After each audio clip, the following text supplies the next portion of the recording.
¿Qué pasaría si los dioses antiguos no fueran lo que son? Acompáñenme a descubrirlo.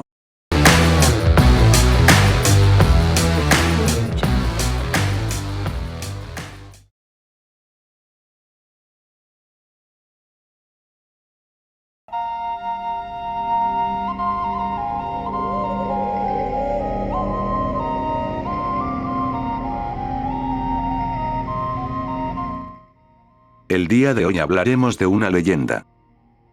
Pero no es una leyenda cualquiera. Es una leyenda que nos da muchas fechas y personajes reales. Esto lo tendríamos que investigar más a fondo, para saber qué tanto es leyenda, y qué tanto realidad. Buen día. Efectivamente, esta leyenda nos da muchas fechas exactas y personajes reales. Claro que mucho de lo que se dice de esto es leyenda, pero también mucho puede ser verdad, sobre todo porque nos habla de un vestigio arqueológico muy importante. Así que primero les voy a dar un contexto histórico para entender mejor la leyenda.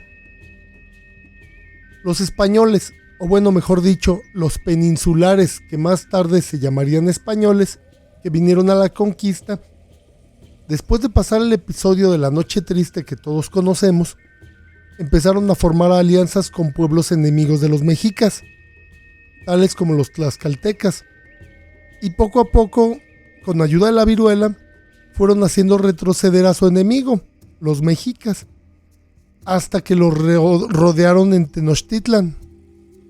Los mexicas estaban muy bien pertrechados y obtenían alimento y agua del lago. Sin embargo, debido a unas obras de ingeniería que haría años atrás el gran Nezahualcóyotl, tenían dividido el agua dulce del agua salada. Sí, en el lago de Texcoco había agua salada, como la del mar. Los españoles se dieron cuenta de esto y derribaron los diques que dividían el agua. Con esto se le cortaba el suministro de agua dulce. Por lo tanto, las cosechas que tenían se echaron a perder. Acuérdense que sembraban en chinampas y tampoco tenían agua para beber. Finalmente cae Tenochtitlan y las primeras cosas que realizó Cortés fue derribar las estructuras como pirámides y templos. Muchas culturas salvaron porque los mexicas enterraban a los ídolos de piedra. Así, por ejemplo, se descubrió el calendario azteca o la efigie de Coatlicue.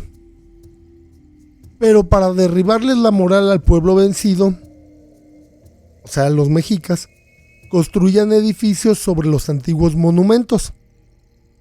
Y es el caso que vamos a hablar. La Catedral de la hoy Ciudad de México está construida sobre la base de alguna estructura prehispánica, no sabemos de cuál. De hecho, también ocuparon las piedras de la edificación anterior para la construcción de la misma. Esto lo podemos observar si vamos a la catedral y nos fijamos en algunos de sus muros. La catedral que está actualmente no fue la primera. La primera se construyó en 1524, poco después de la conquista, y se derribó en 1571 para construir la actual y que todos conocemos. Este sitio guarda mucha historia y leyenda. Y estamos pensando en hacer un viaje para ver todos estos sitios históricos. Aún no lo tenemos contemplado, pero sería en diciembre. El jefe, acuérdese de mis vacaciones en septiembre. Aún no le he dicho nada, pero no haga planes para septiembre. Volvamos a la historia. Lo siguiente que voy a narrar es parte de la leyenda, pero como dije, tiene muchos datos históricos. Muchos de los mexicas nunca cambiaron de religión. Esto todavía a nuestros días hay mucha gente, aunque ustedes no lo crean, que todavía siguen creyendo en los dioses prehispánicos. También muchos mexicas se fueron escoltados hacia el norte por los españoles, como lo relatamos en un video anterior, arriba está la tarjeta. Pero también muchos se quedaron y seguían con sus ritos y tradiciones de la religión mexica. Estos le rezaban a los dioses prehispánicos para correr a los españoles y tardaron más de 100 años en hacerles caso. En 1629 se registró en la Ciudad de México una gran inundación. Esto fue porque llovió más de 40 horas, pero no una lluvia como la que estamos acostumbrados, sino un verdadero diluvio. Fue tanto así que el agua alcanzó los 2 metros de altura. Y de las 20,000 familias españolas españolas peninsulares que vivían, la gran mayoría se regresaron a España y solo quedaron en la ciudad 400 familias. Fue de tal magnitud la lluvia que en el lago solamente sobresalía parte de Tlatelolco y parte del cerro de Tepeyac, las dos áreas más altas de la ciudad. Muchos dirán, y tienen razón, que como los españoles tiraron los diques y no estaban familiarizados con el clima de América, sus construcciones no las hacían pensando en este detalle. Pero aún así, con todo esto, la lluvia fue catastrófica. La gente estaba en las azoteas de sus casas y los españoles estaban aterrados, a tal punto que ordenaron pasear a la Virgen de Guadalupe de la Basílica. La sacaron por toda la ciudad, la estaban paseando en canoas para darle esperanza a la gente. Haciendo un paréntesis, esta ha sido la única ocasión que el famoso ayate sale de la basílica. Así de desesperados estaban los españoles, fíjense. Muchos se fueron a la ciudad de Puebla. Se pensó en la posibilidad de abandonar la ciudad y que la capital se instalara en otro lado. Aunque finalmente, después de gastar mucho dinero en drenar las aguas de un lago, imagínense, esta empezó a bajar. Hablando de tus vacaciones. Yo sí las tengo contempladas. Y para que veas que soy buena onda, te voy a pagar el avión. Para que no andes diciendo que soy tacaño. ¿En serio? No, pues ahora sí me hizo justicia la revolución. Yo pensé que se iba a molestar por mis vacaciones. Bueno, luego hablamos de eso. Regresemos al tema. En la catedral empezaron las labores de limpieza, ya que había bajado las aguas. De entre todo, el sótano estaba hecho un completo desastre. Recordemos que la catedral fue hecho sobre un monumento prehispánico. El sótano estaba todo enlodado. Había tierra, no piso en el sótano. Papeles, cosas que guardaban, se encontraban ahí, todo estaba tirado, mojado, apestoso, todo. También se encontraban tumbas de antiguos sacerdotes de ahí de la catedral. De entre todo el lodo descubrieron un sarcófago. No se sabe si este sarcófago ya estaba ahí o bien las aguas lo sacaron a flote o lo desenterraron. Era un sarcófago de piedra y con las antorchas no alcanzaron a ver ninguna inscripción, aunque sí llevaba. 2 sacerdotes, Fray Tomás de Salazar y Fray Miguel de Aviña, le informaron al padre del hallazgo y este les ordenó que como pudieran lo sacaran del sótano y lo llevaran al piso principal. Entre varios monjes cargaron el sarcófago y lo colocaron en una esquina de la catedral. Fray Tomás y Fray Miguel se dispusieron a limpiarlo, ya que estaba muy sucio, como todas las cosas de la catedral después de la inundación. El sarcófago de una esquina estaba roto y Fray Tomás, al estarlo limpiando, sintió un tirón en su hábito. Los hábitos que tenían no eran nuevos, de hecho eran viejísimos. Este se rompió. Fray Tomás pensó que se trataban de ratas, estaban en el interior, así que tomó un pedacito de papel, lo hizo rollito y lo metió en el sarcófago por la esquina rota. Sintió un jalón muy fuerte, no de una rata, sino de una persona. Obviamente el rollito de papel se rompió y una mitad se metió al sarcófago. Tomás y Miguel se asustaron mucho y fueron con el padre superior a contarles esto. El padre lo vio como hasta cierta gracia el hábito roto y el papel que le enseñó a los frailes. Así que decidió ir a mostrarles que no había que espantarse. El padre superior tomó una antorcha y al acercarse a ver por el agujero del sarcófago, se llevó una horrible sorpresa. Encontró los requerimientos de pago de Coppel. O también pudo encontrar la prueba de embarazo de Sor Justina.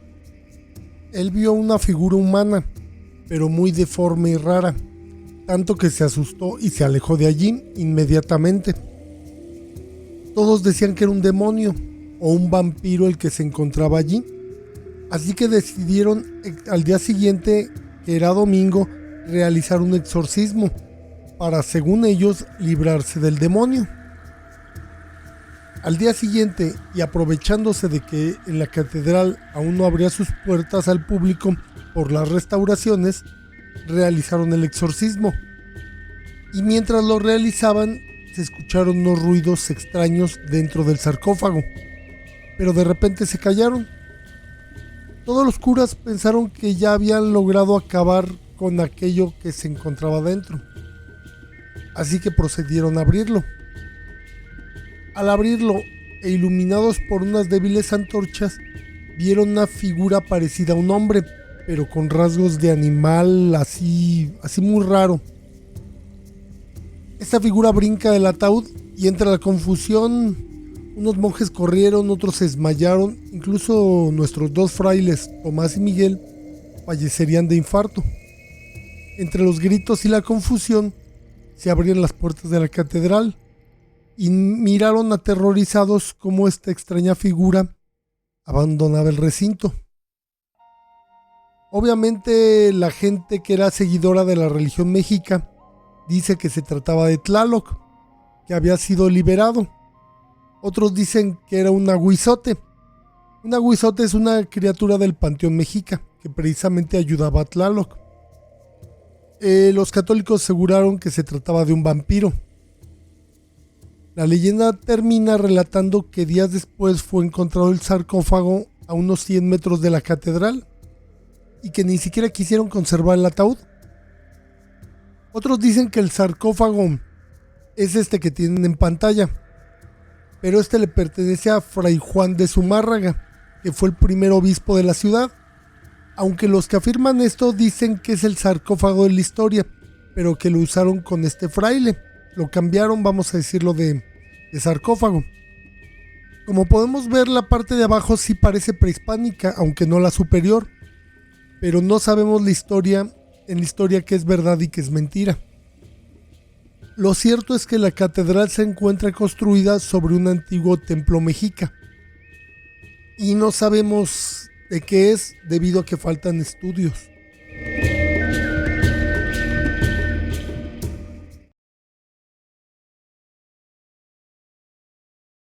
Esta leyenda les pido a mi audiencia que no la descarte completamente. Así como dice la gente. Es solo una leyenda. Porque tiene fechas, nombres reales, así como acontecimientos importantes, como la inundación. Quizás si se encontró algo relacionado con los mexicas. No propiamente al Tlaloc, pero pudo tratarse de algo usado en un rito. De hecho, en la mitología prehispánica, a Huitzilopochtli lo llevaban cargando cuando salieron de Aztlán. Y existe un grupo muy oculto de personas que aseguran que lo tienen. No sabemos qué tengan. Así como puede ser nada importante. Puede ser una cosa arqueológica de gran valor. Comenten, suscríbanse, y denle like. O si no. En este tiempo de calor y sin lluvias, creerás haber encontrado a Tlaloc. Pero te confundiste y no es Tlaloc. Es Huitzilopochtli, y te pondrá una madriza. Y recuerden. Yo soy el jefe. Y esto es Kinametsin. Hasta pronto.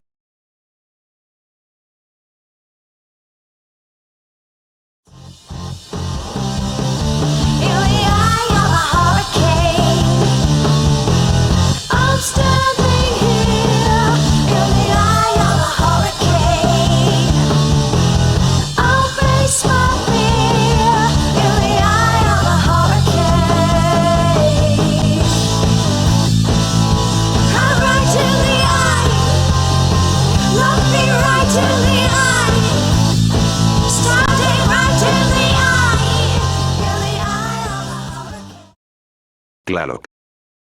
Tu pueblo te necesita. Haz llover, pero no te pases como en 1629.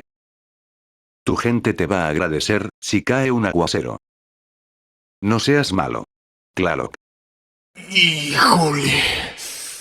Yo creo que no se va a poder.